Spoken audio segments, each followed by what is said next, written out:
40 ते 50 कार्यकर्त्यांसह संभाजीराजे बोटीनं शिवस्मारकाच्या ठिकाणी, दुर्बिणीनं मोदींनी जलपूजन केलेल्या ठिकाणी स्मारकाचा शोध। एकनाथ शिंदेंना होम पिचवरच उद्धव ठाकरेंचा मोठा धक्का, युवासेना राज्य सचिव दीपेश म्हात्रेंसह 4 माजी नगरसेवकांच्या हाती मशाल। काँग्रेस आमदार हिरामण खोसकरांनी घेतली शरद पवारांची भेट, क्रॉस वोटिंग न करता माझी बदनामी केल्याचा आरोप, अनेक पर्याय खुले असल्याचं सूचक विधान।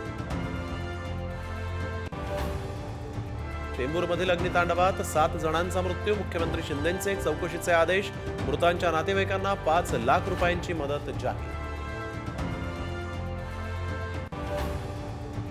अखिल भारतीय मराठी साहित्य संमेलनाच्या अध्यक्षपदी डॉक्टर तारा भवाळकर यांची निवड, अखिल भारतीय मराठी साहित्य संमेलन यंदा दिल्लीमध्ये।